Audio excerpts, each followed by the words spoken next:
This podcast is brought to you by Body Armor. Drink BodyArmor.com. Get your edge. Only you can do it. Introducing Body Armor Edge. Sports hydration with the boost of caffeine. Here comes John Morant. Dribbles up into some full court pressure. He's quick. Joshing. Oh, and finds the defense. Going coast to coast. One man to beat, and it's the big man. John leaps up. Oh, and hammers With 100 milligrams of caffeine and 1,000 milligrams of electrolytes, there's no better way for John Morant to get his edge. It's more than a sports drink. It's Body Armor Edge. You're listening to EPPN's Today with DW Sports Edition with DW, Mr. Tom Greer, and Snakc.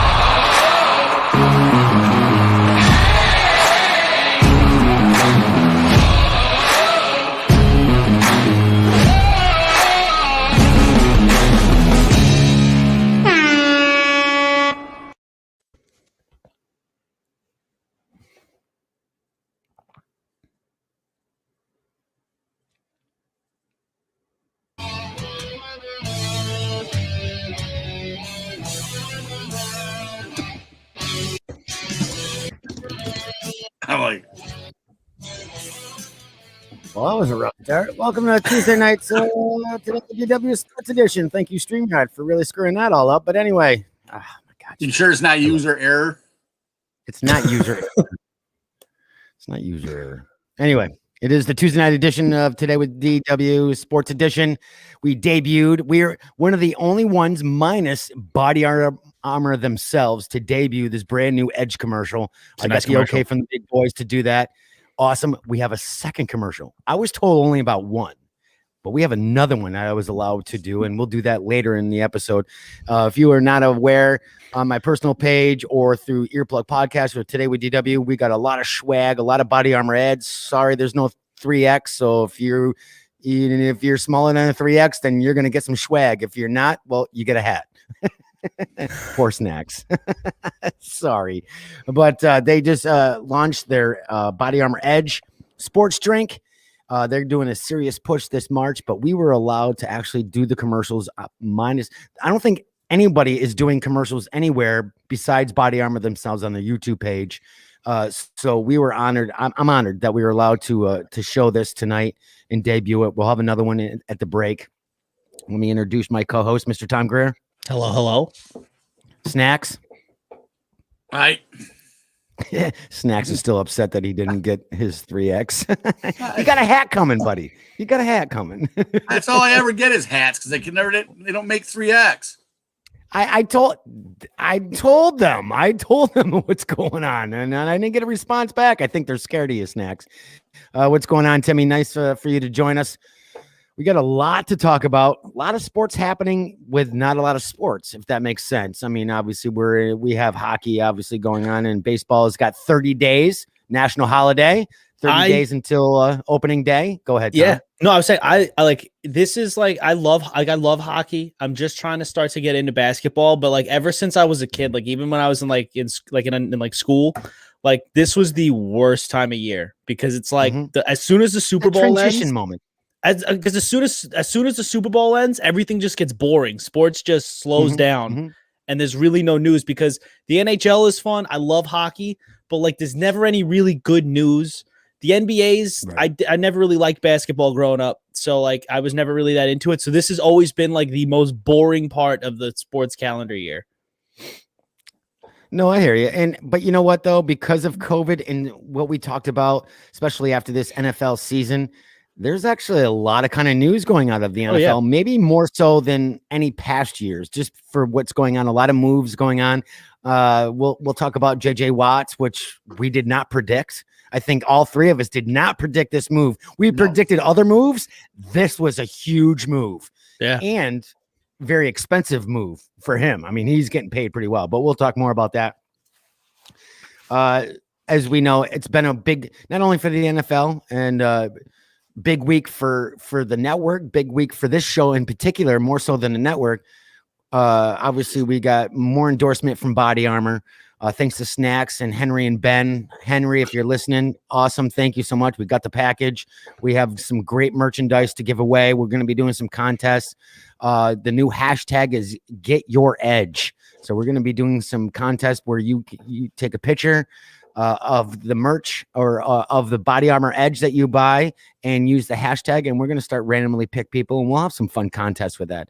But the other thing was Hasbro. Hasbro has been a huge, I mean, I'm trying to keep my composure here and kind of keep my language on the DL, but this is huge for us. It's just huge for me. I have a lot of bleeps.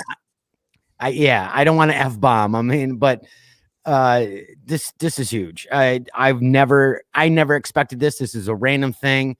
I've been back and forth talking with them, and for them to even reach out and work with myself and Snacks on a local charity event, I don't give a shit. Fuck this. This is awesome. I don't care. I'm saying the F-bomb. I don't care. Sorry, Hasbro. But it's huge for us. I mean, Tom knows he's also part of a huge podcast / network, Grindhouse Radio. You're busting your butt. You're doing all these things. They just won an award for me for 12 years, going ups and downs with Fanboys Inc. and getting major sponsors and then killing the brand and then really busting my butt trying to get back here. I would have never even thought about Hasbro, and it was a random thing. So I know this is the sports edition and not just Today with DW, but I want to tell you this, and this is like, maybe I'll play this music. Maybe a little heartfelt music here. Don't kill your dreams. If you really want it, it's going to happen. And I joke with the music, but this was a random question from a friend of a friend through whatever, because I was having problems ordering something through Amazon. But you never know. So all I got to say is, you know what? Don't give up. I mean, shit, I've been doing it for 12 years, and I would have never expected this. So it's awesome. But anyway, we're going to be doing some great things.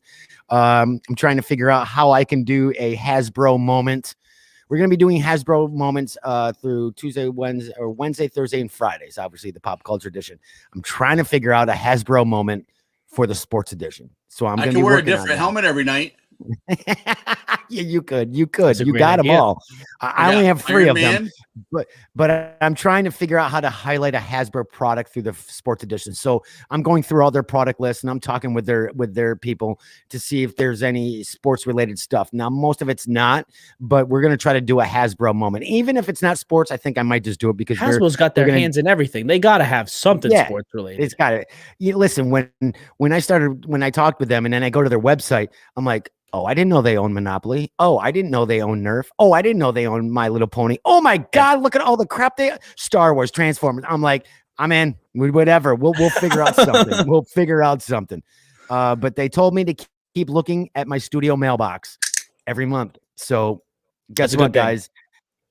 You guys are going to reap the benefits, not me. You guys are going to be getting some great swag. We're going to be doing some contests with Hasbro, some giveaways. It's all going to go to you guys, except for my 2 gauntlets. I'm not. Those are mine. You can't let that power get into the wrong person's hands. Yes, exactly. But anyway, let's get into today's show. Thanos is going to join one of our contests. Thanos? Well, he's got more to worry about than trying to get in a contest.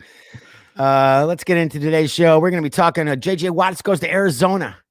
Still shocking news. Not that we're sports authorities, but we never even called this one. No. And I got to say, no offense, since we started this show months and months ago, we've called some shit that's happened. So this was a shock. Some more major moves in the NFL. Why do we need to keep changing icon logos? I'm really getting sick of this. And this could be more than just sports, but more of a branding and whatnot. And do we want to cancel the Olympics or should we have it? All that and more when we come back. Introducing Body Armor Edge, sports hydration with a boost of caffeine. Kyler Murray drops back, looks downfield. Here comes the blitz. Murray finds an opening. And 99 dives and he misses. He's got daylight. Murray sprinting, picking up speed. With 100 milligrams of caffeine and 1,000 milligrams of electrolytes, there's no better way for Kyler Murray to get his edge. It's more than a sports drink. It's Body Armor Edge.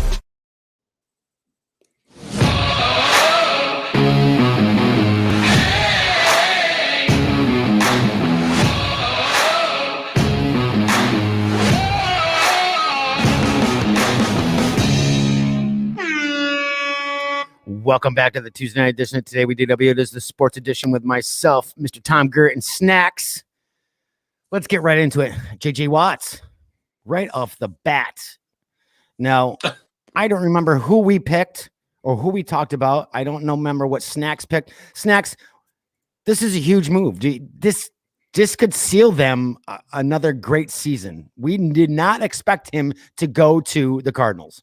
I would have never thought the Cardinals. I mean, I knew that the Packers were in there somewhere. That was, you would think that would be one of his number one choices to be there, but he wasn't going back to Texans. I know who else was it? The Rams that had expressed interest. I think it was the Packers, the Steelers, the Browns, and the Titans, I think. Well, the Steelers would have been the JJ. It would have been the Watt story. They would have had more. They would have called it lighting it up, calling the Watts, the light Watt. You know what I mean? I mean, there's all kinds of stuff you could have done, but to give everybody the quick rundown. Go ahead. No, go ahead. I never saw the Cardinals. That wasn't even on my radar. I wasn't even a blip. Yeah. So to give everybody the quick rundown, he's a free agent. Pass rusher JJ Watt had agreed to a 2-year contract with the Arizona Cardinals and team, which was just announced yesterday.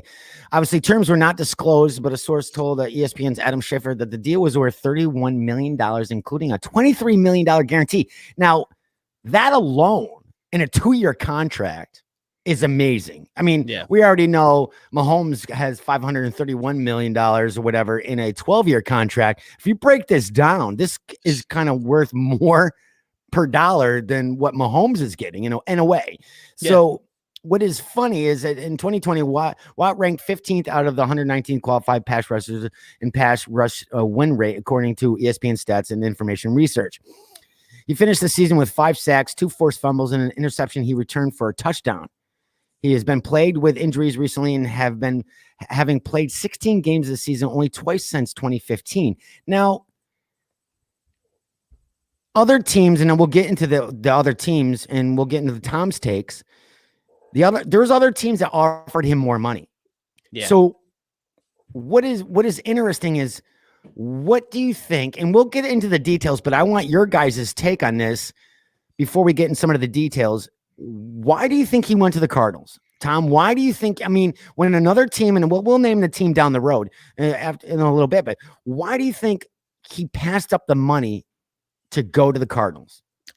Dude, I have no idea. I don't know, because you'd think that JJ Watt, being that he's kind of I think he's 32 years old, so he's probably, especially with how beat up he is, he's probably only going to be in the league for a little while longer. Why would you pick the Arizona Cardinals when you're going to be in the same division as the San Francisco 49ers, the Seattle Seahawks, and the Rams? Let's take the Niners out of it, because the Niners don't necessarily have a quarterback. And even if you want to take the Seahawks out because Russell Wilson might get traded, the Rams are the best defense in football, or one of the best defenses in football. Why are you going to go to the Cardinals and get beat up? They went 8-8 last year. I mean, it's probably for him. He's going to have to go. It's going to be him and Chandler Jones. And I guess maybe it takes some of the pressure off of him, but I'd figure he'd want to chase a Super Bowl. He'd be going to a better team. If he went to a better team, he'd probably be able to have maybe some Super Bowl chances.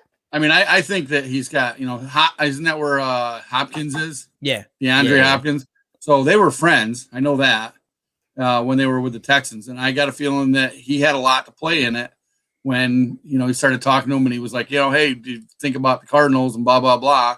I got a feeling that was a big play. I mean, because you got a teammate that you got along with at your old team that you both had basically some in common. You hated the Texans. Yeah. And they hated playing there. So Snacks, you're pretty much saying this was like a Brady Gronk deal. Hey, buddy, come on. I got on this team. Gronk, you're coming over because I made a deal. Is that what we're saying? Yeah. And and the thing is a coach is going to go, and if they know that they're good friends, and listen, the NFL's a small community within itself. The teams are small communities, towns, villages, whatever. And then everybody else talks. So guys go from team to team. So you don't think that somebody from the Cardinals knew that Hopkins and JJ Watt were friends, and all of a sudden the coach goes, hey, we're trying to get him. Can you help us sell? So, Hopkins goes and sells it, but if Hopkins liked what he was playing for with them, if he saw the light, on the team and he liked what he had, he's going to go and promote it to his friend. He's going to go and do that. That's just what you do. Well, like Tom said, I mean, he's injury prone. He has had 101 career sacks. I mean, he is a 5-time first team All Pro. But I'd like to know what the back end. I wanted to be a fly on somebody's wall right now, but for him to make a decision for ignoring more money to go to the Cardinals, there's got to be some other deals that are going on that they're so. Look at it this way. We talked about Aaron Rodgers being in the Packers going, they don't give him, they're not giving him the weapons he needs to succeed. He is a great quarterback, but he doesn't have the weapons he needs. And the team does not support him like we think he should, or they should, by giving him weapons. Are we thinking the Cardinals are going to start stacking some serious shit this season and they're going to stack some weapons? And they started with Watts going, you know what? You may only have a few years, but we see promise in you. You're good. We're going to give you what you need to get where we need to get. We think that might be possible, Tom? Totally. I mean, cause if you really think about it, now that I did have time to think about it, it might not necessarily be a bad situation. It wouldn't have been the first one I would have taken. I definitely wouldn't have picked Arizona first if I was him and I wanted to go to a Super Bowl. But I mean, like I said, the team was top 10 last year. I mean, I know they were top 5 in quarterback pressures. So they're going to get after it. And I mean, they add a couple of weapons for Kyler Murray to throw to, maybe protect him a little better. And I mean, they could be a serious team. I mean, like I just said, I did just name how the NFC West is a really tough division, but I mean, if you really want to water it down, the Niners don't have a quarterback because they don't believe in Jimmy G. The Seahawks might trade Russell Wilson, and then, I mean, you have to hope that the Rams are playing with a new starting quarterback now. Now they just got Matt Stafford, who's probably better than Jared Goff, but I don't know. Maybe if the Cardinals figure it out, they could be something, but it was still definitely an interesting move. Now, Snacks, you as an owner. You with the Green Jackets, what do you think are behind the scenes? We know JJ Watts is injury prone. We know he's on his way out in a way. Giving him that kind of money for a 2-year deal. Do you really think, like I was saying, do you think that there's they're giving him weapons? They're going to doing some major moves and changes where he's not the sole player. He's just part of the game plan for Arizona for the next year. It basically comes down, is he going to be an intricate part of your defense for what you want to do and how you want to build your defense around that? So the coach and the defense coordinator are probably, if they've got some sort of a scheme that they're going to come up with, then there's probably things that are being talked or discussed about, what they're looking for, what they want to build. Me personally, it's not somebody that I wouldn't went after him. I mean, like I said, I would have been glad had because he was looking at the Packers. The Packers have been trying to, and I knew that he was a Wisconsin guy. So that was his team when he grew up. That was where he wanted to play, was with the Packers. So that would have been a good fit. He, like I said, and he signed for 2 years. He's maybe good for 2 more years. He's injury prone. Yeah. So you're taking a very big risk. I wouldn't have pursued him so much. And I damn near wouldn't have paid him that much money. Because, he's an all-pro and everything else, but is he only good for 1 more year? Is he going to get hurt in practice? Is he going to get hurt in workouts? And you got to take that on. Right. And he's technically guaranteed $23 million. No matter what happens, he's guaranteed whether he makes it through a season or not. That's what's interesting about this deal, is that they're spending a ton of money on this guy for 2 years. What do they must see something, and that's why I'm saying they're working on other things going on, that they're spending money on him to see something that they're building for something huge. This is not just a one-off going, hey, we're just going to pay this guy $31 million dollars for 2 years with a 20. They're building something, and we'll report more on this. But the thing that's interesting about this whole thing is, it's a fair question whether the base deal is $31 million or whether Watt needs to hit certain incentives to get there as well. Whether some of that money comes in the form of per game roster bonuses, which will be paid only if he's healthy enough to play. Now, again, we don't know the full details, and we'll probably never get the full details because that's just the way it goes. One report originating from Arizona radio station on Monday suggested the Browns and Colts offered more money to Watt, as we suggested, and that the Titans' offer was very similar. Charles Robson of Yahoo Sports has since tweeted that, based on his information, Watt's other suitors were in the range of $23 million over 2 years, not 31. Teams are trying to get Watt for roughly $12 million per year, Robinson said. Now,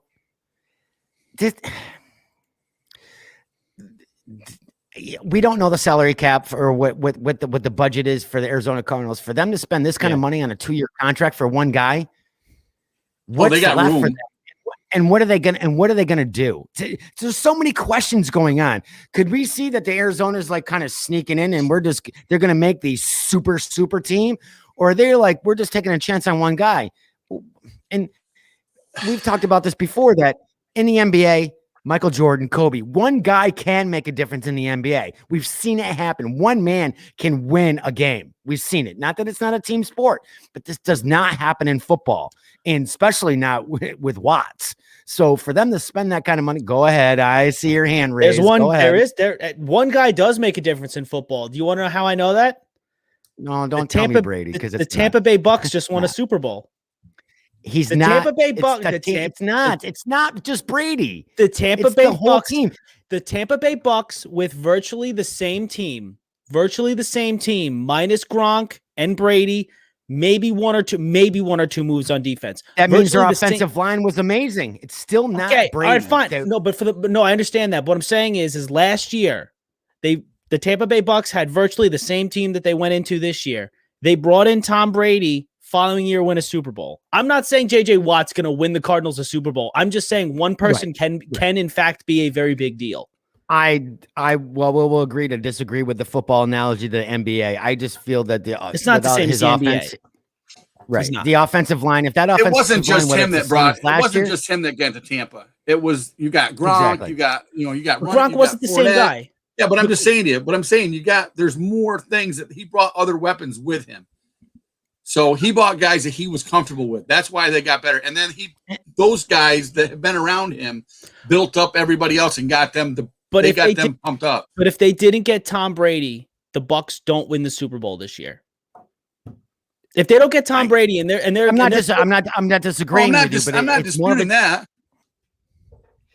Neither am I. I'm just saying it's more of a team sport. When Jordan goes for 55 fucking points, that's Jordan. That's not the rest. I mean, yes, it is the team, and we could analogize it, but it is really one man can make a difference. In football, it's a little bit different. And I've always told you, even Brady getting the MVP, I'm sorry, the offensive line should each get MVP trophies, because as far as I'm concerned, I don't give a shit how great of a quarterback you are. Without a great offensive line, I don't care what kind of cannon you have.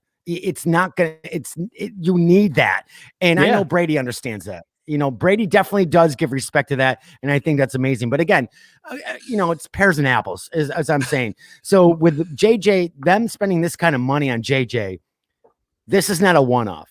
No. They have planned this. I think we all three of us agree. There's something else going on here to spend that kind of money on that guy for 2 years. That they're planning something, and they don't want a rebuilding year. They want to rebuild now, if that makes sense. They want to rebuild now and be ready for the new season instead of going through the entire year like the Giants have and so many other teams. Well, we're just going to go through a rebuilding year, which we've seen, and it's not a negative thing. It's the way it happens. But I think Arizona's making some serious moves that we're going to see further down the road. Well, they did that. I mean, they did that when they drafted Kyler Murray. They got Kyler, and then he had his first rookie year. He came into this year, and now they're going for it and trying to be an actual contender next year. And that's totally possible. I mean, like I said, they had a really good defense this past year. Maybe had a couple of weapons on offense for Kyler to throw to. That's not just DeAndre Hopkins, and they could actually be a really dangerous team, like a really dangerous team. Well, we're gonna keep reporting on this. I think all three of us are going to be watching this pretty closely, because this is not a normal move. We all three of us have to agree. This is kind of a weird kind of move in a way, as far as the amount of money, especially not that JJ Watts isn't worth it, but again. Well, no, I think it's just more weird. I just think it's more weird. I think it's more weird. That's terrible English. I think it's just weirder that he went to Arizona. Of all the teams that wound up being interested, I don't know, Arizona, especially because they were just 8-8 last year. Right. Just it weirded me out. Like, now that I've had time to process it and really think about it, I know it's it's possible. I mean, he's basically walking into the same situation he was in, like 3 years ago when Deshaun Watson first got to Houston, like a good, really good mobile quarterback with a really good arm, a really good wide receiver in DeAndre Hopkins, and a stud defense. So he's basically just turning back the clock like 3 years and maybe going to ride a good playoff run. What's weirder is they were talking on the radio. What if the Cardinals decided to go to the Texans and be like, hey, Houston, I got Kyler Murray, a first, like maybe like a couple of picks. Why don't you send Deshaun over to Arizona and they become the Arizona Texans? Yeah, that's not, hey, that's listen, not gonna happen. Stranger plays. No, listen, I wouldn't. You don't know that. You move. definitely don't know that. That's true. Al says, how about they make a play for Tampa's Bennett as well? Let's not forget they were 500 team for a few heartbreaking losses. Tough division though. Totally tough division. But again, what I'm going to say again, I will say it again. That team does not get as far as they did or even win a Super Bowl if Tom Brady's not their quarterback. If Jameis Winston's still behind under center for them, they ain't winning a Super Bowl. Not even close. Fair enough. Pat Mahomes has a second ring. Fair enough. What are you drinking? I'm drinking the Tropical Chaos Body Armor Edge. Yeah. And I'm drinking the regular Body Armor. I have to say the berry one. And I'm drinking mixed berry Body Armor. Look at all of us. Look at us go. Visit drinkbodyarmor.com for a location near you. Definitely check out their new sports drink / energy drink, Body Armor Edge. The blueberry one. I don't remember the exact name of it, but the blue one, the berry one. Yeah. Delicious. That's my favorite. That's my favorite one. Very nice. Very nice. We're going to go right into the next topic. What Russell Wilson's 4 approved trade designations say about what he wants from a new team. Now, last week, Adam Schefter reported the names of 4 teams Russell Wilson would be willing to be traded to. Dallas Cowboys, New Orleans Saints, these are kind of some weird teams. Dallas Cowboys, New Orleans Saints, Las Vegas Raiders, and Chicago Bears. Cowboys make most sense from the standpoint that it's a big-time franchise, and any team in the NFC East would be the favorite with Wilson behind center. Right off the bat, before I get into some of our bullet points in the article, Tom, what do you think of this? These are some weird moves, and I really feel, and both of you, correct me if I'm wrong. Obviously, we've had I don't want to say a crappy season, but because of the COVID season, between coaching, staffing, and players, we could see more moves and more shakeups this season than maybe we've seen in the last 4 or 5 years. I mean, obviously, we talked about Brady making the move from the Patriots, and this was kind of pre-COVID, maybe. I'm not really sure the exact time frame, but I think his move is possibly influenced Aaron Rodgers a little bit. Will he leave the Packers? Probably not, but I think it's in the back of his mind. I think other players are seeing this going, all right, well, I want to go here. I'm going to get these incentives, whether the pay, just like J.J. Watts. We're going to go here. We're going to go there. I think we're going to see a lot more shakeups between coaching and players this year, maybe than we've seen in the last 5 years. Tom, what's your take on this? And let's go right to Snacks and what he thinks. No, I agree with you. I think we're going to start seeing a lot of people trying to force their ways to different teams into better situations. You know, like there's a lot of players that are finally saying, well, you're going to sit here and tell me to honor my contract, but you can cut me whenever you want, you know? So like, I think you're right. I think you're going to see a lot of players. They're just going to be like, you know, I don't like my situation. I'm going to do whatever I can to get to another situation. And I agree with you kind of like this is, I don't know. I don't remember an off season like where this many quarterbacks got moved, like moves aside, like general moves aside. I mean, like Carson Wentz got traded. Matt Stafford got traded. Deshaun Watson wants out. Russell Wilson might want out. Like it's crazy. Like it's absolutely crazy that we're going to probably have this many quarterbacks like changing teams regularly, you know, like I feel like could I be exaggerating? And everybody knows I'm a Brady fan. I am a Patriots fan first, but could I be exaggerating that Brady actually is influencing what's going on between players and coaches going, well, Brady just left to Tampa Bay and left Belichick. Some other players have that opportunity like Aaron Rodgers, but then other coaches are like, well, you know what? Maybe we should make the move and not wait for the quarterback to do it or other players. And we're going to do this and do that. Hank, what, as an owner, what do you think? Do you think Brady has influenced the not only the game, but what players' decisions are doing this year and coaches? I think he's enhanced it a little bit. I think with him making the move, fulfilling his obligation with New England, and then going to another team and playing. Most quarterbacks, Brett Favre has done it. Joe Montana's done it. Those are the guys that have done that stuff. So when they were done with their contract or they were released, they went to another team. They just said, I'm not done playing. That's what Tom Brady did. So him making that move and basically going in, dictating what he wanted done when he got there to a point, a lot of quarterbacks they're seeing it. He's brought it to the limelight. So now they're saying, okay, like Tom said, well, I'm just going to go do what I got to do for me. And that's that. So with the whole thing with Russell Wilson, I think he's going to wind up going. They're not going to put him to an NFC team. I think they're going to wind up giving him to an AFC team. I think you're going to see if the Raiders are in there. I think you're going to see little Chucky going after him. So, he wants. I don't think he's sold on Carr right now. I mean, he likes Carr, but I don't think he's sold on him. I think you'll see him go. He keeps he's not sold on Carr because he keeps giving Nathan Peterman a contract, and for some I don't know why that man still isn't even in the NFL. I don't think John Gruden can make it any more obvious that he's not a Derek Carr fan unless he just straight up said I'm not a Derek Carr fan. Right, but I think he's just gonna. I think you're gonna see Russell Wilson go with the Raiders. I mean, if it comes down to it, people are talking about the 49ers. I think they're in there, but they're not going to put it to somebody that's a divisional rival. No, he's not going to the Niners. They're just not going to do it, or a conference rival, whatever, or a divisional rival. So I think you're going to see him. He's going to wind up going to the Raiders because it's AFC. It's a different conference. It's not part of the NFC, and they're not going to play him. And I don't think you're going to see him go to Dallas because McCarthy is tarnished, and they already know that. Well, from reports and what we're seeing here, it's the anticipated retirement of Drew Brees. The Saints seem like an obvious choice. New Orleans has a coach who has built a roster that has been consistently in the playoffs and seems the most likely candidate of the 4 teams to compete for a Super Bowl. However, there's nearly $70 million over the cap, the worst position of any NFL franchise. Offensive line issues as well was Wilson's stated concern. He has made it clear his own words that he wants to be hit less in both the Raiders and you said and Bears finished below the Seattle Seahawks in 2020 offensive line ranking for Pro Football Focus. It's funny. Getting back to Brady, Al says I feel Brady was influenced by the NBA players and where they go and who that team gets.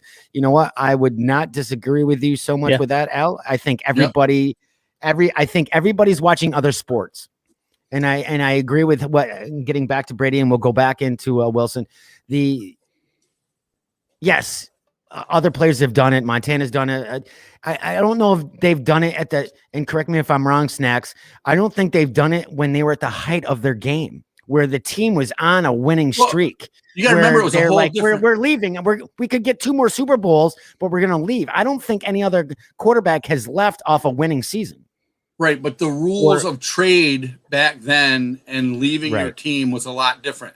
That's where the NFL Players Association was involved, and that came about on licensing and marketing and money and trades and free agency and all that stuff. That's when that stuff started. So they were on the cusp of all that time frame, and that's when it actually started, was back in the 80s. So, they were talking back then saying, hey, listen, you got to remember, NFL's been around forever, but it was enlightened in 1966 when they had the first Super Bowl. And after that first Super Bowl, everything started going, hey, well, why are we playing the game and these guys are making all the money? And why are we playing the game, but we're not getting anything out of it? And why are we? So over time, it's progressed to the point, and it's built up to the point where, they created the NFL Players Association, which they were like, well, why can't I get traded? Why can't I go from here? Like Lyle Alzado is another one. He wound up going from the freaking Denver Broncos to the Raiders. Right. And you got, that's the thing. It's like back then, that's what started everything basically becoming what it is today. Yeah. And now what he has done is, because he left a place where he was winning Super Bowls and then they weren't winning games anymore and they weren't winning the Super Bowl games. He decided, I've had enough. I want to go. So he went somewhere and brought people with him, added to what was there, and he's a motivator. So he got there, and just him being there, I guarantee you, as soon as he walked in the door and said he was signed there, the entire place got a lift up. They started saying, oh, yeah, we got Brady. Well, now they did that. And then, they didn't win the first game, and then they didn't do that. And the record wasn't there. And then all of a sudden, now they win a Super Bowl. Now it's all water under the bridge. Yeah. Right. No, I understand. Now, Tom, what's your take on the Wilson deal? What do you where do you think he's going? You think he's going to the Raiders, or And before you answer, we always seem to forget about the Saints. Yeah. I cannot not forget about the Saints. They're my second or third team. I mean, they were my team when I was a young kid. We can't put them out of the way. They are a formidable force at times, and I don't know. They're his best situation. They're his, like, if Russell Wilson wants to, from all these teams that he listed that he would want to go to, if he was going to win a Super Bowl with any of them, it'd be the Saints. Like, the Saints are the most ready to just pull him in and start winning right away, basically. You think more in the Raiders? Yeah, because I don't think the Raiders were even that good last year. Like that, the Raiders have been an underwhelming team for, I don't know, for years now. Like even before Derek Carr got there, 2 years ago they were ready to go until he got injured. What do you mean? They were really formidable when the Raiders quarterback got injured. I understand that. They were right there. They were right up on top until he got injured. Like they could have made it through. But they made the big game. They would have went straight through the playoffs. But even in that moment when Derek Carr went down 2 years ago, I never thought that the Raiders were gonna the Raiders are one of those teams where it's like, okay, if you're gonna tell me the Raiders are gonna do it, they got to do it for me to actually believe it's gonna happen, because they've just been an embarrassment for years. Like not an embarrassment for a few years, and then just disappointing for some. And then the Dallas Cowboys, I mean, Dallas didn't look that great, like defensively last year. Their offensive line looks like crap. And, the Bear, I think it's like, to me personally, I think if I was Russell Wilson, I'd want to go to the Saints or the Bears, because if you're going to the Bears, you're basically stepping into a situation that's a lot like his first few years in Seattle. He's stepping in, got a really freaking awesome defense, and has an offense that he could just kind of work with, maybe bring in a weapon or two, and you got an offense you could work with, but I would the Saints are his best option, easily, not even close. Do we think now if it's going to be between the Saints and the Bears, it's going to be money? Yeah, well, it's going to have to be, because the Saints won't be able to afford him right now. Yeah, probably not. You think the Bears can, though? I mean, who are the Bears paying? Who are the Bears paying? Other than Khalil Mack, who are the Bears paying? They're going to let. Well, you got Drew. If you have, go ahead. No, go ahead, Snacks. If he has to pick between the Bears and Saints, going to Saints. Yeah. It ain't going to come down to money. Well, it's going to come down to down to the coach. But with the Saints are going to, but it's also like, it's not one of those things that like they're going to have to trade for him. If the Bears have a better package than the Saints do, and the Bears are on the list of teams that Russell Wilson would agree to go to, then he'd get traded to the Bears. It's just, I don't know if the Saints are going to have the money to afford Russell Wilson. What's he worth for trade? What's he worth? What do you think? I mean, like, what did Matt Stafford get? I mean, Matt Stafford got what? I don't even remember what his trade was. You'd have to get more than what you got for Matt Stafford, because Russell Wilson's at least won a Super Bowl before. He's one of the 5 best quarterbacks in all of football. True. Very true. Very true. Like what? Like, by what poll? Yeah, you and your polls. It wasn't Ranker, Hank. I think Tom's looking that up as we. The Rams send 2 first-round picks, a third-round pick, and Jared Goff to the Lions for Matthew Stafford. So what?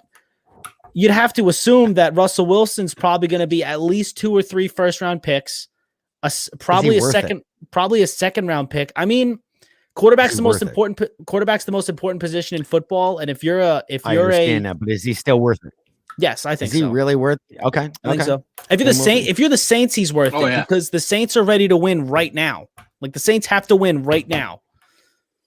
Right. If Drew Brees is on a verge of retirement, he is retired. No, he's gone. No, he's retired. He's done. He's out. I'm saying they got to do something. They have to do something. There's no. It's kind of like the difference of Arizona making their move. Well, the Saints have no choice. There's no rebuilding year. They got to do it now before they even hit the field. Yeah. So yes, so that makes sense. Like, I would have done but the problem rises is like you said, the Saints are 70 mil over the cap. They're probably not going to be able to. They're probably not going to be able to afford them. So I mean, it's only going to be the Bears. Al says, wouldn't they want a quarterback in return? Question mark. And Dallas? Question mark. Wouldn't who want a quarterback? What do you mean? I'm not sure what he's asking. The Saints. He's probably asking them if the Saints would want a quarterback, or no, if the Seahawks would want a quarterback in return for giving up a quarterback. That's true. They might. So, but the thing is that the Saints. What do the Saints have? They have Taysom Hill, but they're not going to. The Saints aren't going to give him up. You can. That's a freebie. We just give it to you. Go away. Yeah, but they're not. They're not going to give him up. Yeah, No, no, they're not. I don't see They the won't. Saints They giving won't. him up. No. Yeah, he's right. The Seattle's probably going to want a quarterback in return unless they're willing to trade some more and move up and maybe draft one of the quarterbacks that are in the draft this year. But unfortunately, like of the teams that are on that list, there's nobody that has a quarterback to even give up. What is it? It's Right. I mean, I don't think the Seahawks would last too well in the media if they decided to trade Russell Wilson for Mitchell Trubisky. Yeah, Or no, Dak oh my Prescott. God. Well, but the definitely thing no. is, though, I but the mean, Dak thing, they can't trade for Dak because Dak's a free agent. Right. So Dak would have to agree to sign they franchise tag him and then just trade him to Seattle. I don't think it Yeah, works they like would- that. I don't. Well, You know? we don't know that either. But yeah, I can see what you're saying with that. Definitely. Well, they were Like I talking said- about that. There was speculation of it. Yeah, he's And got to I'm want. sure there is. And I think this is going to, like we were saying before, not to cut you off. I think this is going to be the most moves and some of the most interesting preseason NFL trades we've ever seen in years. I not ever, but I think in at least the last 5 to 8 years, we're going to see a lot of shakeups. And what is interesting is this is exciting for NFL fans. You're getting shuffles and playing and new players going in and going. It's almost anybody's game again. You could say, yeah, Tampa Bay, they're the NFL champion, the Super Bowl champions. Well, we just had 7 moves over in everywhere else. You don't know what to expect. And it's only And I March. think- yeah, exactly. And I think that's what makes it exciting. I think that's what it is. There's a lot of money being moved around. A lot of coaches are going to be changing. I'm sure we're going to hear more about coaches being fired and let go as it goes on. And then, when we start doing the draft picks, I really think this could be, again, we always try to say on the Today with DW show, not this the sports edition. We don't really talk COVID. We try to stay out of politics, but no matter what, I've always tried to look at the positive things coming out of COVID. And this is kind of positive. This is shaking up the NFL. You may not sound like it's a lot, but every little move is a little ripple throughout the field. And Snakc understands that every little move, no matter how minuscule or how big, shakes up the entire sport. And I think we're going to see some amazing playing and probably some shitty playing. But I think it's going to be amazing overall. I really do. I think this could be one of the best NFL seasons we've seen in a long time. Could you imagine if the Jets made a play for him? That was another one that might be. Yeah. That might be in the mix, I mean, you're talking about the defensive coordinator that played against that practiced against him. That was at the 49ers. That's now with the Jets. All right. Before we get into the next topic, let's bring this up. Everybody's making plays. Where the hell are the Jets? The Jets know they suck. The Jets need structure. They know what's going on. They have some money. Why aren't they making any moves? Why are they waiting?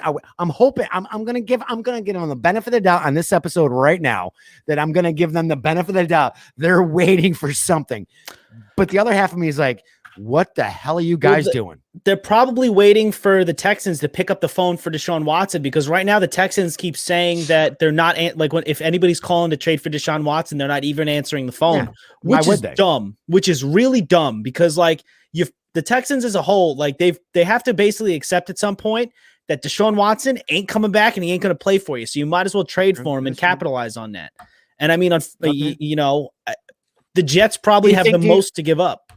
Tom, do you think they're giving him? Well, wait a minute. Do you think, Tom, that they're giving him some deals to see if he will come back? Were you talking but there's like nothing he said, no, I think he had a Zoom meeting with the new coach of the Texans, and he said he's not coming back. He said he's not playing for the Texans anymore. He doesn't want to play for them anymore. Okay, well, which sucks for them, but I mean, the Texans are basically just a cursed franchise. Everybody's got a price. I'm wondering if he's holding out on purpose. Yeah, but they already the problem is the Texans themselves already paid him. They're not going to just offer him they're not just going to offer him a new contract by him just saying, hey, I'm not coming back. Correct. You might as well trade him, get as many picks as you can for him, and rebuild your team to a quick rebuild. That's the way to do it. I don't know what the Jets have as far as the draft is concerned or whatever, but they are really, really, and again, it's just my opinion. I think they're way, way too quiet with everything else that's going on. I would hope that they're quiet because they're doing some stuff, but history dictates that they're quiet just because they suck. They're quiet because they're the Jets. And they don't know what to say. They don't have management. They don't have a good man. They need to be bombed from the staff all the way down. I mean, the upper management. Well, no, they didn't. Yeah, Gary Joe Vee Douglas didn't take over the team yet. I know that, but Joe Douglas is the I new know GM. Salah's the new head I know. coach. It's the next cycle, and maybe the Jets will be good finally. And you know what? I don't think it's going to happen. Oh, I don't think it's going to happen in 2021. I'll give it 2023. There's no way in hell. They're not making any moves unless they are going to be silent and deadly in making some moves and watching what everybody else is doing. Again, I don't know their capital. I don't know how much money they have to spend and what they need. I know they need a lot. They need a good quarterback for one. But other than that, I mean, offensive line, receivers, give them a couple good receivers. Do something. Mm-hmm. So before we get into the next topic, we're going to concentrate on the Jets. Snacks, as a coach, and I'm setting you up for this one. I'm definitely setting you up for this one. You're going into the Jets with seeing what they did this year, the last 5 years. What would be the first two things you would do? No matter if it's like wipe out the offensive line or wipe out your coaching staff, what would be you as a coach be the first two things going into the Jets is going, you know what? This is what needs to be done. And you were allowed to do it. What would those two things be? Well, first I'd get rid of the quarterback. Okay. And I'd go try to find another one. And right now you got the number, and that's the thing. So it's as far as that, you have so you got the number 2 draft pick. So you can either go for a rookie quarterback and try to hope and pray or you can go and trade that pick away where they can go and get it. So you can trade that number 2 draft pick away, include that in the package this year to put it on there. So there might be a chance that Lawrence goes number 2. Maybe everybody's sitting there saying he's going to go number 1, but what if they don't? Now you've got him on the table. I know, Tom. I'm just saying. But what if they don't? What if something comes up and they find something out and they say, hey, we can't bring him on? Maybe that injury that he had was worse off than we thought. And I've seen it happen. True. Nobody expected Baker to be the first overall pick a couple of years ago, and he was. True. So something could happen. So you got to take that chance. So do I take the chance on going after Russell Wilson and bringing him in to the Jets? And then I would go out and build around him. I would go out and find everybody that I can find in free agency that's a superstar. And now because they've got the money to spend, I build the offense up. Now he's a defensive coordinator. You got to remember that. True. He's a defensive coordinator. I'm an offensive guy. So I would go in there, but because he's a defensive guy, he can go and build the offense up and he already knows, damn well what he's got already for defense there, where he's got to go get it. So he's going to go get that without telling anybody what he's doing. Yeah. And then he's going to have them build that offense up. You got to start with your quarterback. But now my question is, okay, so hypothetically speaking, Russell Wilson gave a list of teams that he would want to get traded to. Jets aren't on it. Deshaun Watson might not necessarily. I think the Jets are on his list, but that might still not happen. If you're the Jets, do you look at the fact that Ryan Tannehill was formerly the quarterback of the Miami Dolphins when Adam Gase was the head coach of the Miami Dolphins? Tannehill wasn't that good. Didn't look really that great in the league. Goes to Tennessee, is thrown for like 300 and 400 yards like a game. You know, the guy completely turns it around. And yes, he does have Derrick Henry, but he looks like a completely different quarterback, like an absolutely light years better quarterback. Do you take into your mind, okay, I have the number 2 pick in the draft. What if I got the other tackle from Oregon to bookend my offensive line, take Sam Darnold, maybe bring in another wide receiver because, you know, like the wide receiver market's kind of crazy. You got Allen Robinson, Kenny Golladay, Chris Godwin. All those guys are free agents. Denzel Mims looked pretty good. Do you just do that? Maybe take another kick at the can as Sam Darnold with a new coach, a new system, and a better coaching staff because Adam Gase isn't there. Because you don't know. Because to be fair, Trevor Lawrence aside, because let's just pretend like he's going to get taken first, because that's probably what's going to happen. Trevor Lawrence aside, I don't know if you can definitively say Justin Fields, Zach Wilson, or Mac Jones is going to be better than Sam Darnold when they get to the pros. Well, I think they're going to. I think the Jets, even though they're talking to Fields, they're also looking at Jones. Yeah. So they're looking at Mac Jones, but yeah, I mean, it's basically when you get there, there's already coaches there that are on the coaching staff that you're not going to just reinvent the wheel and get rid of everybody and then come in and do it. He's going to find out who's got the same outlook that he does on his values of coaching. Yeah. And the way that he does it. and ethics and say, okay, you're not going to fit into my scheme of things, so I got to let you go, and I got to go find somebody that's going to bring it in. Yeah. And that's what you do. You got to piecemeal that part of it first, and then go after the guys that you want. So me personally, like I said, I've seen Darnold. I didn't, everybody sits there, Adam Gase, this, that, and everything else, but I just don't see Darnold being the quarterback that's going to take the Jets to the Super Bowl or the playoffs. But he's hard to see. But to be fair, Mark Sanchez got them to two AFC championship games. And other than those two AFC championship games, Mark Sanchez was a backup places. So, I mean, I think if you put the right, and especially since Sam Darnold's still relatively young, the guy really wasn't given a fair shake. I mean, like, he caught mono, that sucks. So he missed a lot of the year before, and then played behind a absolute garbage offensive line this year that just had him getting his brains beat in, and the guy has no weapons on offense. So it's basically giving him a bare, throwing him in the kitchen and giving him a bare cupboard. Like, what are you gonna? You're asking like a 21-year-old to just create magic and make the Jets relevant by himself? That's not gonna happen. Well, I mean, it's what he wants to do. I mean, he's been around. He's a new coach. If he's willing to take that shot, then you take the chance. Nobody expected Brady either. Let's put it that way. I keep bringing him up, but again, he was what draft round pick? He wasn't even in the top 5, and look at him now. He's like a 6th round draft pick. Yeah, so there you go. At this point, the Jets have nowhere to go but up. I mean, honestly, and I mean, hey, they could win one game. And you know what?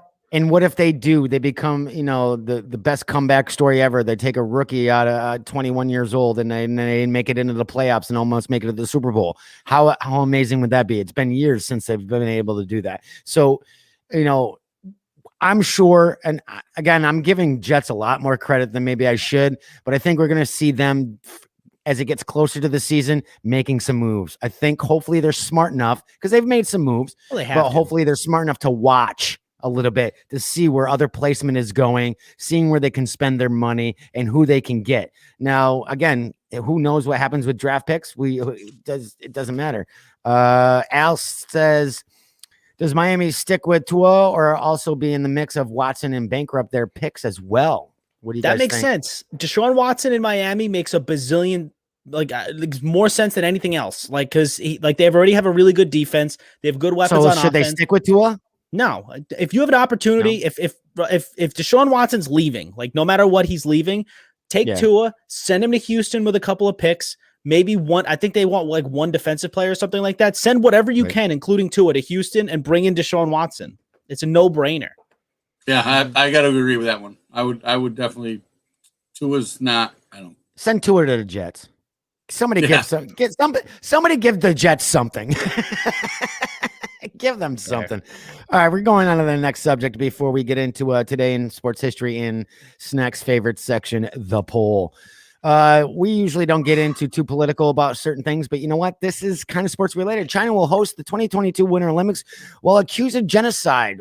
Should the world boycott? Before I get into this, now this has been reported on. Now I reported on this a couple weeks ago through the regular Today with DW show that Florida put their name in the ring to be the host for the Olympics of 2022. Now, obviously, that's kind of funny considering genocide and COVID. Yeah, Florida is one of the next biggest hotspots we've had for a year now. So it's interesting. Should we wait? This is not sports related, but it is kind of just as big. Just announced San Diego Comic-Con for 2021 has canceled. And that's in July. So everybody take that under consideration, that one of the biggest hasn't been, it's not the biggest anymore. New York City Comic-Con is the biggest now, but for the biggest for years, has announced today in March that they are not going to do a Comic-Con. Now, New York's bigger than San Diego? New York has been bigger than San Diego for 3 years now. That's crazy. I didn't know that, because I've been to funny enough, never been to New York Comic-Con, and I've been to San Diego Comic-Con twice. San Diego's huge. So by ticket sales and people going in, New York City has beat them for the last 2 years, if not the last 3 years, far as ticket sales and the population there. See, it's funny. I've never been to San Diego, but I've been to New York City Comic-Con 5 times. So I've seen the growth. Yeah. And for people, for you, Google it, guys, because this is not like just a couple thousands of people. This is thousands and thousands. There's more people than you can put probably in an NFL stadium that go to San Diego Comic-Con. And considering San Diego Comic-Con is a week and New York City Comic-Con is only 3 days, that makes a big difference. I mean, it's a bigger extravaganza for San Diego. But getting back to the situation with the Olympics, should we move forward? And before we get into some of the bullet points, Snacks, do you obviously deal with this on a very small local level, but the situation is the same. No matter how many people there are, and the sport is the sport, the situation and the concerns are the same. What do you think? Do we think we should just But why say, did so forget the it? thing is does China want to cancel because they can't have spectators and they're not going to be able to make the money that they thought they were going to make? No, they don't want to cancel. Oh, well then don't. If they're following the protocols and doing everything that they're supposed to, you got to give the athletes. Do the athletes want to be there? Yes. Because who knows in 2 years if they're going to be able to compete. Well, I think it's more of a human. It's like this is where this situation gets like a little political. When I was putting some links together for this, I wasn't sure if we wanted to do this one because like Go for it. it's more of a human rights kind of thing because like you're having people wondering if all the shady stuff that China's been doing with like I read the article, but like I don't know like how much of it we want to go into, but all the shady things that China's doing with like the whole Muslim community that have there. Mm-hmm. So like people are more looking from a state of like maybe it's a bad idea to go into China and support these Olympic Games because you're almost saying, well, we're okay with this happening. Like people might just be looking at it as it's not a COVID thing. This is more of just a human rights issue. Exactly. But if the athletes are saying that they don't want to compete, then that's a deciding factor in canceling it. Yeah. But if China says that they want to have it and the athletes want to go to compete, then that's their call. True. Well, let's be honest. The athletes can say all they want, but you know damn well what petitions do and activists say and do and can control a lot more than that. And as Tom said, it's kind of like a catch-22. I think COVID should still be a concern, and we're not going to get way deep into it. But there is a second strain, and there's possibly a third coming through Asia. And again, we're not pinpointing China, but this is a concern. Now it's becoming more of the genocide and more of the political end and human rights thing, kind of like smoke and mirrors of getting like not talking about the COVID situation. We're talking about Russia back in the day, you know, and just a couple of the bullet points. Activists have long sought the meeting. 5 of them huddled out this past October to tell that the IOC why the 2022 Winter Olympics should be damaging. They shared firsthand testimony and widely reported facts that the Chinese government has arbitrarily detained millions of Muslims and cracked down on freedoms throughout the region, as Tom stated.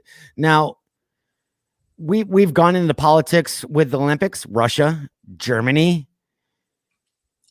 With this on top of COVID, maybe it is time to, you know, the sad thing is, what comes down to it. So let's say I'm an athlete. Yeah. And this would be my first Olympic Games. I've busted my ass. I've worked hard for this. I want to go. Then you're going to get an activist and going, really? You're going to support what China does to these people and you still want to go? This is where it becomes this weird area. But like people who support U.S. athletes and they want to go, or any other country's athletes, when they say want to go because they busted their ass for years to get here. But now if you go, you're supporting what's going on in this country. That's where this is going to become a problem. And that's where it's going to divide between athletes and fans and everything else. I personally feel, I know it sucks. I mean, I was an athlete for years and I know I missed some opportunities, but I'd rather be like, you know what? I think I can wait. If I'm young enough, I can make it the next round.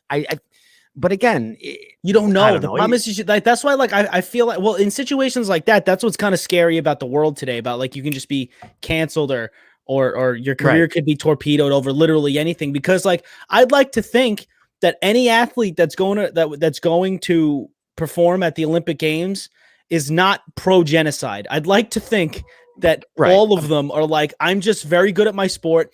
I've been training for this for years. The Olympics doesn't come around very often. I want to compete because this is a huge honor to even potentially medal in the Olympics. Like, But unfortunately, it's not like that. Like, I think you should just let the athletes that want to boycott and not go, don't go. But the athletes that do want to go because they want to prove themselves and they worked really hard at it, let them go. There shouldn't be a problem, you know? Right. They should. It's just like the NFL. They had players that opted out. Yeah. You know what I mean? Leave it to the athletes. These, like you said, Herb, these guys, they train. These athletes train to represent their countries. They're representing. They're not paid for by their countries. They're done through sponsorships that they go out and get. They're not endorsing they're not endorsing what the country's doing either. They're going to represent our country or whatever country they're doing. Yeah. They're not out there promoting stuff that's being done in other countries or anything like that or protesting. They're going out there to compete as the athletes. So, there's all these sports. We all sat there and we've all said people want to have sports and we want to see, sports on TV. We want to see this, we want to see that. But then there's people that want to boycott the fact that these people are going over to compete. And like you said, the fans. Well, I got news for you. The fans are the fans. They're going to watch a sport no matter what. Yep. You don't think that those people are going to go watch the Olympics? If there's an Olympic sport going on, they're going to watch it on television. They're going to watch it. They're going to tell you they don't, but they're going to still watch it. I'm not saying that they're not going to watch, but those same fans are going to be the ones complaining that our athletes are going over there and endorsing what's going on with the country. We know how this works. Yep. Both of us know how this works. We know how social media works, and we know that the same people that are going to bitch are going to be the first ones to turn on the TV. That's the problem I'm having. And they're doing the guidelines and the protocols that are being told. Well, it's not just the COVID. It's not just the COVID. It's not just the COVID, but yeah. Right. But you know what? If there's the Olympics, everybody can speculate on who did what and what did this. It's not. There's been no proof of all this other stuff that it's going to affect the Olympics. It's a boycott. It's a protest. Yeah. So, I mean, like, want to go compete. They're going to go compete. Compete. It's just like when you had the NFL when they all walked out there. Was it the play? I don't remember. I don't know if I remember when the play was. It a player strike? It was a player strike, like a labor disagreement. And they had people, and they had people that walked over that were football players that walked over, and then they wound up going and playing. And scabs. Yeah, but you know what? They still played. Yeah, and that was turmoil back then. But this is the Olympic sport. It only comes every so often. These guys, girls train. And this isn't the first time this happened. And we've had boycotts on the last 6 occasions, all of Summer Olympics. Funny enough, the first boycott occurred in 1956 Summer Olympics, and the most recent was the 1988 Summer Olympics. Now, again, a refusal to attend, experts say, would send a strong message for Chinese government that the abuse must cease. Now, I don't know if that's absolutely going to happen. It is what it is. I just hope it doesn't go to Florida. I don't want selfishly. This is where the COVID thing's going to tie in. I don't want the Olympics coming to Florida, because I don't want everybody from all these different countries just coming to Florida and bringing whatever else they might have, because it's a lot of people. You mentioned it when we started the segment, Herb. It's going to be a lot of people coming to this country to perform in the Olympics, and I feel like it's a bad idea. Florida, first off, you have less than a year at this point to set it up to house the Olympics. I don't give a shit if you already have an arena or not. It takes a lot of goddamn work.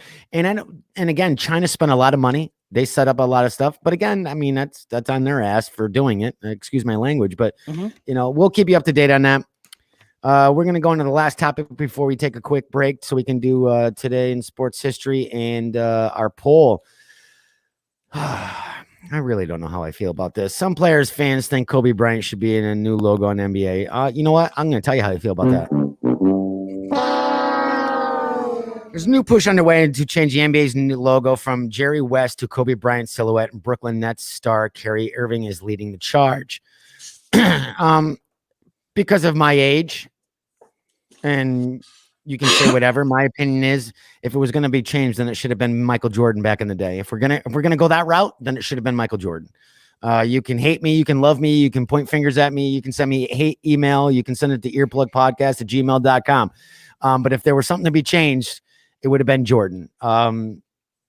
I don't know how I necessarily feel about this. The red, white, and blue logo was designed in 1969. And the NBA never intended it to honor a single player and does not officially acknowledge it was based on West. But the designer of the logo has said he modeled it in a picture of the Lakers star dribbling. Jerry West himself has said that in the past, he supports changing the design, expressing some embarrassment at the end of it, even laminating that his nickname became the logo. Coming from a marketing standpoint, doing branding and logo wise, and I'll let the two of you talk. Hank is also familiar with that too, as I see the smirk on his face. There's something to be said. Coke and Pepsi have both changed their logos. If you also notice, Coke and Pepsi has also gone back to almost to the original logo. There's something to be said about branding. Why take one player? Obviously, the league doesn't say no, but they do not acknowledge that this is a single player. Obviously, no matter what the designer did, he took an image and modeled it after the image. It just happened to be that image. There's players for everybody. But if you're going to name somebody, like I said, if it's going to be somebody, it should have been Jordan years ago. I think leave it alone. I mean, if you're going to do that, so now if the NBA does that, now what are we going to do? We're going to do the MLB, and then we're going to I don't know. I kind of agree with you. No, I agree. I agree with exactly what you said to start this, Herb, that if you're going to change it to, like, I understand Kobe Bryant was a very influential figure. He was a big deal. He was a very influential figure on basketball court, off the basketball court, probably one of the, other than LeBron James, probably the greatest player I've ever seen, because again, I was too young for Michael Jordan's prime, but I would easily, or didn't really watch basketball enough for Michael Jordan's prime. I would easily say that if you're going to change the logo to anything, it's got to be Michael Jordan. If you're going to change it from anybody, from Jerry West, if you want to solo out one player, it's got to be Michael Jordan, because he's the greatest to ever play the game. LeBron James arguably is right up there, but you ain't making the logo LeBron James. Right. And as Al said, I love Kobe. However, I would vote no change, not because of his tragic death, then who's next? And he kind of states it. And nothing to diminish this. I mean, if you came out and said we want to honor Kobe and make this the logo, and you did this in a press release, I may think differently, but that does not seem to be the case. Yeah. Again, Jordan, if you're going to change anything, obviously you can't do the traditional Nike pose with the legs split, because then there's copyright infringement on there. And the NBA doesn't have enough money. Imagine the invoice that Michael Jordan or Nike would be sending to the NBA to use the Jumpman logo. Yeah, right. I mean, it could be the slam dunk. It could be something. But again, and we'll report more on this. And like I said, Tom and I agree on the situation, but we're going to report more on this. Why? We have yet to see why. The reasoning is, why is the reason to change it? Is it just to honor Kobe? And I shouldn't say just, because he was a great man and it was a tragic death with him and his family. But if we're going to do that, then all right. So every great, amazing player that passes away, we're just going to change the logo in honor of him.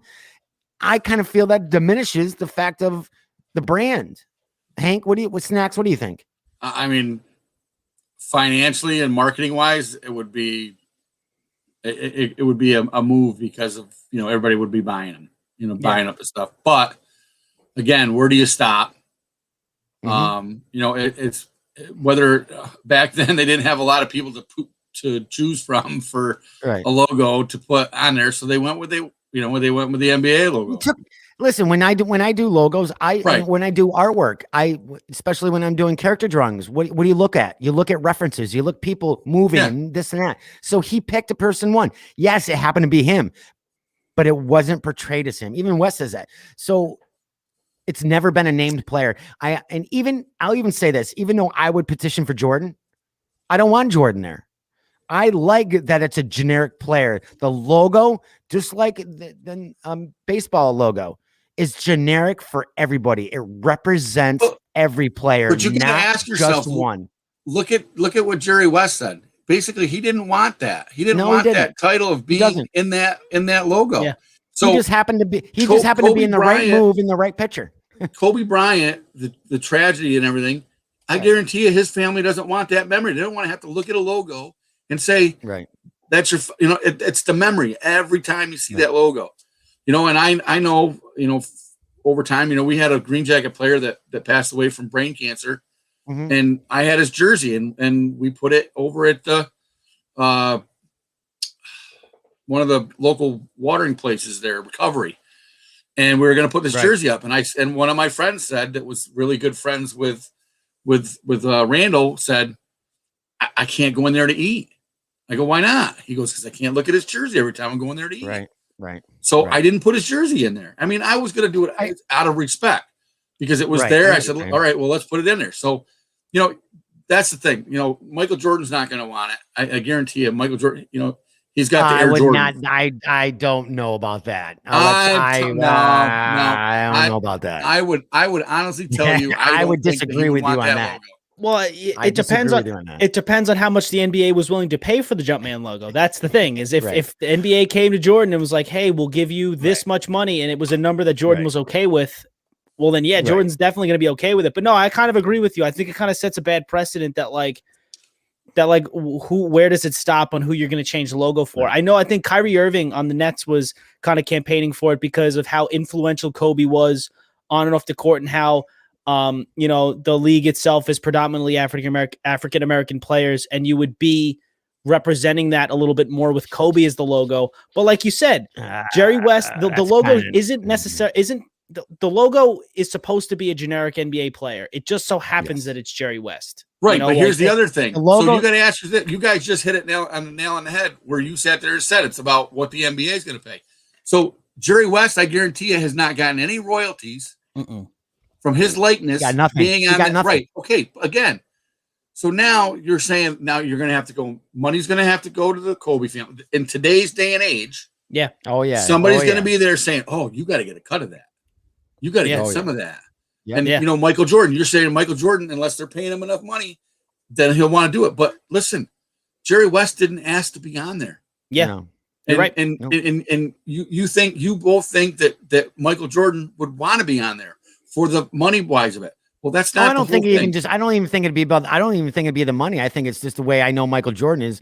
As cocky as he is, he's not arrogant. He backed up everything he did. If he was a representation of the NBA, I'm sure he'd be all over it. But I don't think. But the difference is, Herb. The difference, Herb, is I don't. But that's where I agree with Hank. Like Michael Jordan, you're right. He probably would want to be the logo for the NBA, but he'd only want to be the logo for the NBA if he was going to get compensated for it. He's not just going to give them his likeness, no, but it wouldn't be the Nike logo. It would be something else. Oh, definitely. I agree with you, but it's not. I think money at this point for him is the minor part of it. It's the ego and being the representation of the NBA. Oh, don't get me wrong. He definitely wants his money, but I don't think that's the first. I don't think that's first. I think that's second. And the other part of this is, again, going into the NBA, whether you're black or white, and I understand what Tom's saying, but I never knew until just a while ago that it was West. It's a generic basketball player. If I was going into the NBA, I'd be honored to have that logo on any of my apparel because it represents me. It represents Kobe, represents Bill, Larry Bird. It represents every player that walks on that court. And that's the point. The minute you put a name to it, now I'm like, well, now this logo doesn't represent me. Now I'm wearing somebody else's branded merchandise. It's true. I don't know. I disagree with it. I totally disagree with it. I totally understand. I think even they were on Twitter playing around with it and like what the MLB look like if they changed their logo, and they made it Griffey and his swing, which I mean, it was a cool logo, but that should be like the Players Union logo or something like that. Like maybe the NBA should do that. Like the NBA Players Association has their own logo, has their own branding. Right. Make it Kobe. Right. If you want to do that, make it Kobe. There's something else you can do to honor Kobe. Yeah. There's something Make it a week. Make it a week of basketball where you change all the logo for 1 week. Do the jerseys. Do a commemorative jersey like they've done. Baseball does Jackie Robinson Day every year, where all the players wear 42, and it's a memory to Jackie Robinson. Do that for Kobe. Yeah. Have a week or have a span of games. It's to honor Kobe. Everybody wears 24 or 8. Just like Icy should make a logo with me on their thing for one day. Before we go into the break, all I'm going to say about this is, don't take away the honor for every NBA basketball player, especially people coming from college and getting drafted in there, and take it away from them, because that's their logo. And nothing against Kobe or anybody else, but you can never say again that that's me. That's what I work for. That it doesn't work that way. Don't take that away from kids' memory, kids working from high school and trying to become the NBA going, I look up to that logo as something that's important. That's me dribbling that ball. Yeah. Now all they can say is that's Kobe. And again, no disrespect to Kobe or anything, but I just think it's wrong. I Herb, think you we should can't just keep dribble. it generic. You want to bet? I can drool. I bet you can drool. On that bombshell, everybody, we're going to take a short break, and then we're going to get into today with Sports History by Mr. Tom Greer, brought to you by the Shirt Factory. And then we're going to do Hank's favorite fun thing to do, the poll. Introducing Body Armor Edge, sports hydration with the boost of caffeine. Kyler Murray drops back, looks downfield. Here comes the blitz. Murray finds an opening. And 99 dives and he misses. He's got daylight. Murray sprinting, picking up speed. With 100 milligrams of caffeine and 1,000 milligrams of electrolytes, there's no better way for Kyler Murray to get his edge. It's more than a sports drink. It's Body Armor Edge.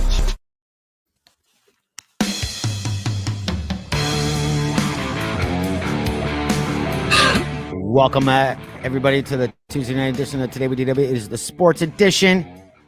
I got to say, this has actually been a really good show. And I have to thank Mr. Tom Greer for this, because Mr. Tom Greer didn't really give me much choice. He just said, hey, these are what my bullet points are, and this is where we're changing the format. And by the way, if you want to read the whole thing, go ahead. But hey, it's okay. So kudos to you, Tom. I mean, I just figured I make it easy. Like, I'll just, instead of reading the whole thing, I'll just take out some of the important points, and all of us can just bicker and rant about all the stuff. I feel like that's the fun. What happens though is you've done something that I've wanted to be done for a long time, was that I just want to let you two talk about sports, and I just throw in stupid shit in between here and there and go on to the next segment. I just run the show. You know more than you think you know. You don't give yourself enough credit for understanding sports. You definitely don't give yourself enough credit for that stuff. You watch sports. I see you down there at the bullpen watching. I watch football and you can be both. I just want to let you know, you can like I'm living proof. Me and Hank are living proof. You can be both. You can enjoy pop culture nerdy stuff and enjoy sports at the same time. It is a wonderful marriage. I understand that. I just don't get it. I don't get into it like the two of you. You guys know more of the back end. And the beautiful part is you don't have to. The beautiful part is you don't have to, but you are enough of a sports fan to keep a conversation. So no, you definitely are on the same level. I keep the general public entertained. Yeah, exactly. That are watching. Exactly. And that is important. Yes, it is. Yes, it is. And we will entertain our non-sports people tonight. Don't worry. We have a poll, and I did not tell the boys what this poll is, but we're going to start right off in Today in Sports History. Today in Sports History is brought to you by the Shirt Factory here in upstate New York, Glens Falls. Visit the shirtfactorygf.com. They have an amazing new event coming out, the Winter Meltdown Spicy Food Day. It is March 20th. Starts Saturday. It's at 10 a.m. I was told to say thank you, DW. Okay. Okay. All right. SF is always there to keep me in line. All right. There you go, SF. So anyway, it's Saturday, March 20th at 10 a.m. The admission is free. Now, think of it, if you guys have listened to me numerous times throughout the summer, the Shirt Factory has been one of our sponsors from day one. They have a Thursday night food truck corral, one of the biggest in upstate New York. So think about moving all the food trucks inside. So that's what they're going to be doing. There'll be social distancing. There will be everything set up. You have to wear masks. Snacks and I will be giving you all the more information of what vendors are coming as they're working at it right now as it goes. But if you need any info right away, contact them at shirtfactorygf.com. Again, I think it's great. I wish we could get Tom up here, but we'll have to see. I mean, we've been trying to get Tom up here for the last 8 months, but we've been we've been dropping the ball. So take it away with Today in Sports History, sir. Okay, so today in sports history, we're going all the way back to 1929. George Hainsworth becomes the first NHL goaltender to record 20 shutouts in one season when he beats the Montreal Canadiens. With the Montreal Canadiens, beating the visiting Boston Bruins 3-0. His streak would end at 22 games, which is still kind of nuts. That's amazing. 20 shutouts. Imagine that's freaking crazy. That's crazy. 1962, Philadelphia center Wilt Chamberlain scores 100 points, most ever by an NBA player in a single game during the Warriors' 169-147 win over the New York Knicks of course it's over the Knicks. 1966, Blackhawks right wing. Oh, wait a Bobby minute. In 1960, wait a minute, though. In 1962, Wilt Chamberlain also had sex with 73 women that year and made it on the cliff note. He probably did. And it was probably that night after the game. Yes, it was. 1966, Blackhawks right wing Bobby Hull becomes NHL's first two-time 50-goal scorer when he strikes in the 5-4 win against the Detroit Red Wings at Chicago Stadium. 1991, St. Louis right wing Brett Hull becomes a 70-goal scorer for the second straight season and has 3 assists to help the Bruins earn a 4-4 tie in Philadelphia. And then 1993, this one's kind of crazy. Mario Lemieux undergoes his 22nd and final radiation treatment for Hodgkin's lymphoma, then joins the Pittsburgh Penguins in Philadelphia and has a goal and an assist in a 5-4 loss to the Flyers. But it's kind of crazy. You come back from cancer treatment in 1993 and wind up having a goal and assist in an actual NHL game, which is kick kind of right in the ass. Yeah, exactly. So that's good that he was able to like do that. And then finally in 2004, Indianapolis Colts signed quarterback Peyton Manning to a 7-year, $98 million deal with $34.5 million signing bonus. At the time, it was the largest package deal to date in the NFL. Not anymore. Not anymore. Definitely not anymore. Not anymore. Not even close. All right, that is Today in Sports History, brought to you by the Shirt Factory. Visit them at shirtfactorygf.com.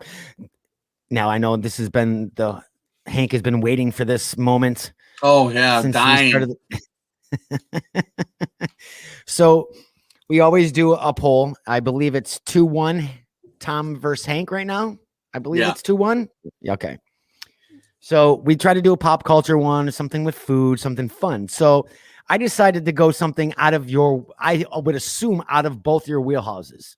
Now, obviously, you both know food. Tom's going to say, I'm going to suck at this one like he does every time. I think he does this on person. I think it's like a hustle. Like he's trying to virtually hustle. It's going, I'm going to suck at this. And it kills us, right? Kills you guys right off the bat. So what we're going to do, we're going to rate the top movies of all time, but it's a genre of movies, and it's horror. I don't like horror movies. Yeah. So I'm in this trouble. Is why I pull and see, Tom's hustling you right now, Snacks. He's hustling you. Yeah, He's like, whatever. Yeah, I'm a big horror fan. Okay, so it is the top 10 horror films of all time. Now, I will tell you, and I'm sure I'm going to get shit for this, 40.5 thousand people voted on this poll. I'm not exaggerating. I can give you the screenshot. So since Tom is ahead 2-1, we're going to go with Hank on this, on the first pick. You want to give me a shot of what you think is one of the top 10 horror films of all time. It's not like 2015, not 2010, of all time. Psycho. Dun, dun, dun, dun, dun, dun, dun. Gotta be. Number 6. Number 6. Tom? Okay. Nightmare on Elm Street? Cool. Number 4. Tied 1-1. Going into round 2? Halloween. Well, Hank, you might actually do pretty good on this one. Number 3. I watch horror movies. Shit. I did not know that. I did not know that. Sorry, Tom. It's okay. This was not rigged. No, but I do watch horror movies. You're up. Child's Play. Let me scroll. Nope, that doesn't sound good. I don't like when you have to scroll. Yeah. Not even the top 15. Yeah, it's okay. Think classic. This is a tough one. Tom, think classic. I got a next one. I got another one. Okay. I got another one. The Thing. Hank? The Holy Thing. crap. You really wanted to pull that right out of your ass, didn't you? And guess what? It was a good try. Number 14, but a good call. That was a deep call. That was a deep cut. All right, Tom. Texas Chainsaw Massacre. Shit, I'm so excited about you guys getting the right answers. I don't even know what round we're in. That is Texas number 8. So I think we're going in around. Nope, that would be round 4. So 1 and 4. So right now it is 3. Jesus Christ, hold on. Why do I screw this up all the time? It's tied right now. Okay. We're gonna go in. We're gonna do an scared. extra round. So it's Tom. You answered, so it's up to you, Hank, on this next one. This is tough. I don't know. I gotta say Dracula.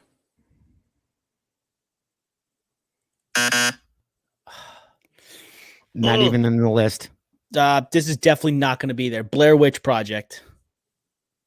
Damn it. All right, last round. So right now it's 1-2. It's tied 2-2. We're going into the 5th round, gentlemen. I don't know horror movies. Hank? This is a tough one. Tom, think sci-fi. All right, go, Hank. Oh my God, I have no idea. You guys are killing. Come on, the classics. I don't watch Aliens. horror movies. I'm gonna say Aliens. Oh, you fucking really? I'm trying to give Tom. I think. Yeah, That's okay. I don't got to win all of them. all right. I'm good. I knew Tom. when you said horror movies. I knew it was dead. Tom, you're up. This is it for the last hit. You now Freddy 1, 2, versus 3. Jason. You really? I'm gonna give you another shot at this because you're just throwing shit out there right now. Just throw shit. I don't know. That was honestly going to be my guess before you said guess paranormal or sci-fi. That was literally going to be my guess. I have no idea. I'm trying to give you credit. You won't take it. All right, fine. I don't have credit. I don't know horror movies. I really don't. All right, Hank, you won 3-2. All right, it is now 2-2. There was a couple that I couldn't think of their names, and I'm trying to. And I bet you. What's Hellraiser from? What's Hellraiser from? Hellraiser's a horror, but it was not. It was The in the Shining. Top 20. That's a good guess. Yes, it Al. was, because you know what, Al? That was number 2. Damn it! I could have guessed The Shining. All right, I'm a little upset with myself. I could have Yes, guessed The Shining. I told you classics. The All right, Sixth number Sense? 1. Was The Sixth Sense there? No. What was number 1? All right, gentlemen, I will break it down for you since I should have had some Halloween music in the background. The two of you, the both of you, even if you didn't watch horror movies, The Exorcist is number 1. Ooh, yep. I'm ashamed Number of myself. 2 is The Shining. Number 3 is Halloween. Number 4 is Nightmare on Elm Street by Wes Craven. Number 5, controversial, but still horror, Silence of the Lambs. Number 6, Psycho. Number 7, Poltergeist. The two of you, come on. Number 8, Texas Chainsaw Massacre, which you said. Number 9, Alien. Again, it's a controversy, but it's still classified as a horror / sci-fi because, I mean, it does scare the shit out of you. Number 10, Stephen King classic, Carrie. Amazing movie back in the day. I never even heard that one. What? Yeah, no, I never heard of that one. Carrie? No. The possessed Chevy? Oh my God, amazing. No, I never heard of Yeah, that. what about Christine? Was Christine on there? Oh no, you're right. It was wait a minute, Carrie, what am I thinking of? Christine is, yes, I'm thinking if Carrie's the car, Christine is the car. Carrie's the what the hell's her name? Was the possessed girl? Yeah, the prom girl. Yes, Carrie. I'm thinking of Christine. I apologize. See, I would have never thought Poltergeist because I never seen Poltergeist, and Right. and the only one that I'm a little ashamed of myself is The Exorcist. I've seen that Okay. one, and I'm Okay. ashamed of myself that I did not guess that. Honorable mentions, number 11 was The Omen. Number 12 was The Conjuring, which was one of the new ones. Now, this is also up for debate, and this has been something on many polls. Jaws is considered a horror movie at number 13. Number 14, Hank said this, or Snacc said this, The Thing, which was a great John Carpenter movie back in 1982.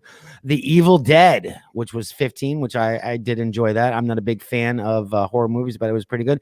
16 was It. 17 was Insidious, which I don't even want to look at, and that's pretty much it. So look at that. Look at that. Hank won one. You guys are now What a 2. poll. 2. Yeah, Look but at that. couldn't. What's the one with Jason Voorhees? First, What was it's the the name first. of that? That Friday movie. the What's 13th. that? Friday the 13th. Yes. Okay, yeah. Yeah, that Oh, wasn't you even said on the Freddy's list. on. Freddy's on Elm Street. Nightmare on Elm Street. Nightmare on Elm Street. But look at this, Freddy's on guys. Elm Street. No, we had a Right. Freddy's. We actually bar. had a Not bar. We had a bar called Yeah. Freddy's on Elm Street. We have literally, there's an Elm Street like 2 blocks from my house, and there really was a bar called Freddy's on Elm Street. Like Yeah. literally on the Oh, street. that's yeah. a great name. Yes, it was. It was a shitty bar, but it was a great name. and look at this, guys. The first time that neither one of you complained about the poll. I think we're making moves here. We're making waves here. This is awesome. Step in the right direction. All right, everybody. Thank you. Yeah. All All right, everybody. Thank you so much for joining us on the Tuesday Night Sports Edition of Today with DW with myself, Mr. Tom Greer from Grindhouse Radio. And you know what, guys? Why don't you go check out Mr. Tom Greer on Instagram for his lunch break takes, because he likes to eat lunch by himself because he has no friends in his car. But he gives all the thoughts in my head. But nobody wants to talk sports with Tom. He just sits in his car by himself. No, I'm totally kidding. Tom has no friends. No, he does. Yeah. No, but take a look. Go over on his Instagram it's Mr. Greer. Take a look at his lunch break takes. They're awesome. And my TikTok. I put them on TikTok. Yeah. Okay. On TikTok, and on Instagram and your Facebook page. But and it's always good on Tuesday to kind of see what Tom's talking about the lunch break takes, because it does give you a little bit of a teaser of what we will do tonight. So it's kind of like a little preview of what you're going to see later tonight on Today with DW. And as always, nobody wants to follow Snacks because he doesn't follow anybody back, and it's all right. I'm all new to it. It's like the girls. I've got the softball team. They put I don't know, something on my phone. I get these apps all the time, and then I sit there. Now they want to put TikTok. I said, I got no time for TikTok. It only takes 30 seconds. I don't. It doesn't matter. Just 1 minute. At most, either 15 or 1 minute. You can do whatever you want in between those two times. Oh. But anyway, before I ask the boys to sign off, I want to thank tonight's sponsors. Obviously, Body Armor, been with us from day one. We will be doing some contests. They just announced their new TikTok. Yeah, Kim, I know all you knew about your TikTok. The first lady of the Grindhouse Radio and Today with DW, by the way. Kim, welcome. Want to thank our sponsors, Body Armor. Visit drinkbodyarmor.com to find a location near you. They just put out a brand new great drink, Body Armor Edge. Tom has been drinking it. I just bought a pack myself. I just ran sadly, out. it's kind of hard to find up. Sadly, it's kind of hard to find up here, so I had to do some driving around, but I got it. We'll be stocking it in our. I think Snacks and I will have some coming, so we'll be stocking it in the studio soon. Tropical Chaos is delicious, by the way. You have Tropical Chaos is the yellow one. It's delicious. The yellow one, okay. You like them all so far, though. Yes, I like them all so far. I have to say though that the blue one, the berry one, is still like by far my favorite one. That one's delicious. Okay, good, thumbs up. We'll tell Ben and Henry, the big guys over at Body Armor. Also, Shirt Factory. Visit shirtfactorygf.com up here in upstate New York and Glens Falls for awesome shops and their event, which is coming out March 20th, and we'll give you more information. And obviously, I can never forget Chase Sports Complex. Visit chasesportscomplex.com. Batting cages, you name it. They got things going on. Volleyball, more batting cages. Check them out for the hours in operation, and they're adding more and more each day. Like I said, I can't be. I'm ecstatic for the sponsors we have. Obviously, Hasbro is not necessarily the sponsor of this particular sports show. It's the sponsor for Tuesday, Wednesday, or Wednesday, Thursday, and Friday. But again, I can't knock them either. Visit Hasbro.com for all their amazing toys and find out the locations and vendors that you can buy all their toys. Now, gentlemen, any last words? Mr. Tom Greer, any last words for tonight's show? Today was the first day that I got to watch baseball on television, so I'm riding high right now. Let's go Mets. 30 days until opening day. 30 days. Mr. Snacks? I can't wait for spring. Facts. So we are like super crazy at work. So 21 days until spring. All right, everybody.